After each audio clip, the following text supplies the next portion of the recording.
In international relations, there are no permanent friends, and it is said there are no permanent enemies either. Nations work for their interests, and that is a fact.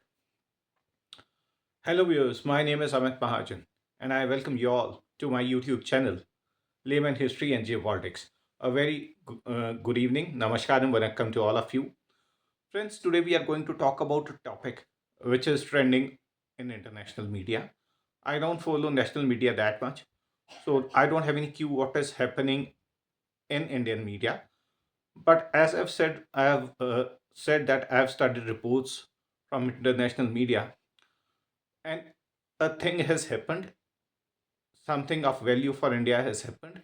And what has happened is that outgoing Biden administration has sanctioned Russia's oil and gas companies.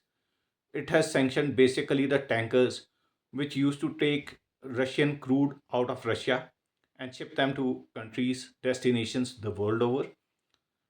And what has happened due to it is that now these are the most sweeping sanctions till date which America has imposed on Russia after the war began in Ukraine. And the reason which is said is that it will cripple the Russian economy, break its back, and Russia won't be able to fund its war against Ukraine. Friends, many of you would feel that am I, Amit Mahajan, qualified to talk about this topic? The answer to this question would be, friends, see, I have my very perspective about this topic. I've studied about this a lot, and I feel that I should share my views with you, with your esteemed self. So, friends, we will talk about this topic. First disclaimer here would be that politicians criticize for the sake of criticism, but I'm a citizen of this nation, and when I'm talking about this topic, it's not about criticizing anybody. Rather, it's about raising questions, being a citizen of this country, because these happenings affect us all. So, friends, as I've told, outgoing Biden administration has sanctioned Russia's oil and gas companies. It has sanctioned something around 183 oil tankers, which are almost 10% of the global oil fleet. As we all know, when the war began in Ukraine, Russia started selling its oil on a discounted price, which was something around 50, $60 per barrel. And India, citing its strategic autonomy, strategic interests, started buying this crude from Russia. Before the onset of this war, India used to buy something around 4% of its oil needs from Russia. But after this war, this volume has increased to something around 36%. On a daily basis, India buys something around 1.4 million barrels of crude from Russia. So that's a huge amount. So the question here is, since Russia has been sanctioned, which country is America actually targeting? Which country it wants to bring in the line? Which country does not listen to it? The answer here would be our very own India. Friends, let's hear this clip a bit. Whereas by purchasing this oil for national interest, India is being asked, are you funding this war? So, look, I mean, I don't want to sound argumentative, but then tell me if buying Russian gas is not funding the war? I mean, why is it's only Indian money and oil coming to India which funds, but it's not gas coming to Europe which funds? I mean, look, somewhere, I mean, let's be a little even-handed out here. And So here we saw our External Affairs Minister, Mr. Jaishankar, talking about India's energy needs and what needs to be done. When he was asked in an international arena that why India is buying Russian crude, he gave this answer. Now, what happens is India will be crippled. Reason being that these sanctions have been announced on January 10th, and they'll kick on something around March 12th. So India has already said that the ships which set sail before January 10th and will offload their cargo before March 12th, they will be allowed in India. Otherwise, we will not entertain these tankers which have been sanctioned. Now, the thing is, India is a huge consuming country of crude oil. Uh, First consumer is China, then it's America, and third is India. And India has energy needs. As we all know, we are a growing nation. We need crude, we need gas, we need all sorts of energy. So what happens is in the open market, the price of crude is something around $81 per barrel, which is on a 4-month high. Earlier on, not so long ago, it was something around $40 per barrel. Now it's trading at $81 per barrel, and chances are that it will go to something around $85 per barrel. So India was getting oil from Russia, crude from Russia at a discounted price, which was something around $50-$60 per barrel. And now India will have to buy from the open market. So what would be its implications? Implications, as we all know, first of all, India will have to run all around the world. That wouldn't be a problem, I think, because India has very good links with the Middle Eastern countries. They would be more than ready to sell oil to India. They already have a surplus of 3 million barrels per day. So that won't be much of a problem. The problem would be the pricing. Buying at $60 per barrel and buying at $85 per barrel is a huge difference.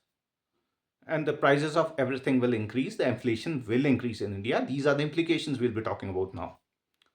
So when we'll be buying crude at a higher price, the inflation will increase. The prices of commodities will go up because freight also increases, transportation also increases, and that is going to burn the pockets of the common man. Secondly, India's GDP was projected to grow at something around 6.6 to 6.4%, and it was prior to this decision of USA. But then what happens is now Indian GDP will take a hit because inflation will be there. We won't be able to grow at that pace. Thirdly, what will happen is India's dollar reserves, which were at an all-time high of $740 billion, and already now are at $600 billion, will significantly reduce because we'll be buying this oil on dollar terms from the international market. From Russia, we used to buy it on rupee terms. So our resources, our reserves of dollar, the foreign exchange will definitely reduce. What has happened is that Indian rupee is on a very weak note. When I was pretty young, something around 17, 18, I remember dollar used to be something around 35 rupees. Now it's around, today's rate was something around 86.50 rupees. So I'm not able to fathom whether India has grown or whether we've gone down. But then it's a fact, 86.50 was today's rate. So Indian rupee is very weak. So when Indian rupee is weak, whatever terms we buy this oil from foreign countries, whether it is in dirham or whether it is in dollars, we have to shell out more. When we have to shell out more, it means money is going out from our pocket. We are losing this money, and our dollar reserves will definitely decrease due to this. Now, there are questions galore after this. I've told you what has happened, that the outgoing Biden administration has sanctioned Russia. Its effects on India, I've told you. And effects on us, what will happen, I've discussed with you. Now, there are some questions around here, and these questions are for our government. They are for our Honorable PM and our Honorable Foreign Minister, Mr. Jaishankar. Is India able to seal these wins properly, whatever is happening in international arena? I mean, our External Affairs Minister was in USA not very long ago. It was something around the Christmas weekend. He was in USA for 7 days. We don't know what he was doing around there. He had a meeting with Jake Sullivan, and it was, I believe, a very informal meeting. The minutes even did not come up. Wasn't this issue discussed around there? After that, Anthony Blinken also came to India. He met Mr. Modi. Weren't these issues discussed around there, that we are going to sanction Russia and what effects they will have on India? We say USA is a major ally of India. We are more or less now in the US fold with the US. So can USA harm our interests? That's the question. If USA can harm our interests, then what sort of foreign policy are we navigating through? That's the question. Not very far ago, August 15th, 2024, Sheikh Hasina was deposed. She had to run away from, basically flee from Bangladesh, from Dhaka. And we were caught off guard. Let's accept it. The students' movement was being infiltrated by the Jamaat-e-Islami, and we didn't get any cue. We are talking about our broader horizons. We are talking about Asia Pacific. We are talking about Europe. But we don't have any cue about our immediate neighborhood. Let's go to Maldives. President Muzu came into power on the basis of anti-India plank, basically through India out campaign. And now he has come to board. That's what our people are saying. Our defense minister, Mr. Rajnath Singh, was there a few days back. So India is giving attention to a country, a nation, a country of 140 billion people is giving attention to a country which has a population of just 5,60,000. So it is our success or it is the success of Maldives that they have started to exercise such great power that Indians have to give them special treatment. You could be very happy that, yeah, we brought them on the board, but try to read between the lines what's happening. Then there is another case. Trump is going to be sworn on 20th of January, as we all know. Invitations have been extended to all the uh, left rightist leaders, I would say conservatives.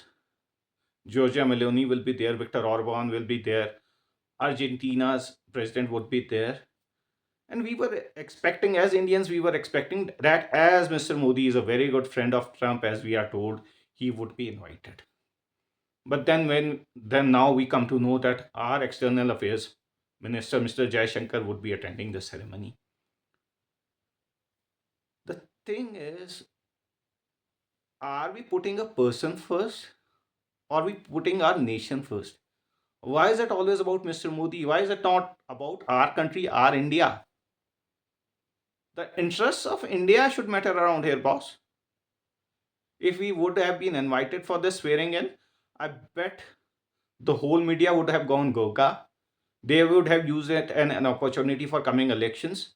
They would have put posters of Modi's friend Trump. He has invited Mr. Modi ka yaar, all over India, basically most prominently in Delhi because it's the next state which is going to elections on 5th. The thing is, the nation should be first, boss. We can't put a person first. I'm not questioning the sanctity of a party or the sanctity of a person, but I'm worried about my country where we are heading to. If we can't be logical around our neighborhood, can't have good relations with them, what is expected that others will in the international arena will listen to us? If we want a permanent bid for UN Security Council, we want to be permanent members, the first opposition is going to come from Pakistan. And then next I'm going to tell you, as Mr. Yunus is around there in Bangladesh, he too won't agree. He is firmly in the lap of anti-India politicians, anti-India forces. And we have problems on our eastern board, we have problems on our western board. Sri Lanka, we just bailed out, but we never know when it will again go back into the uh, ring of China. So, what is happening? That's what we need to think about now. Indian security establishment, Indian bureaucracy needs to think about and make solid policies that we should make a prosperous cooperative neighborhood and then forge ahead in this world. If we don't do this, I'm pretty sure our interests will never be protected. And as regards foreign policy, Mr. Jaishankar, with due respect to you, sir, I think we need to do more after this Hardeep Singh Nijjar fiasco in Canada and this Nikhil Gupta case in USA. when he was basically flown from Europe to USA for trial. India's relations with foreign powers are not good, and their justice system, as we all know, will take its way. So let's be on a pragmatic note. Let's put nation first, not the person first, because it's the nation that matters. People will come and go. We all know during 19 after 1971 war there was a slogan that Indira is India, but then India still exists. And with due respect to Mrs. Indira Gandhi for whatever she accomplished, we are respectful to her. People come and go, but the nations exist. So let's be very pragmatic about our nation, our interests, and let's forge ahead. That was all from me for today. I hope you liked my presentation for today. I request all of you to kindly like, subscribe, and share my YouTube channel, Layman History and Geopolitics. Namaskaram, Vanakkam. Thank you to all of you.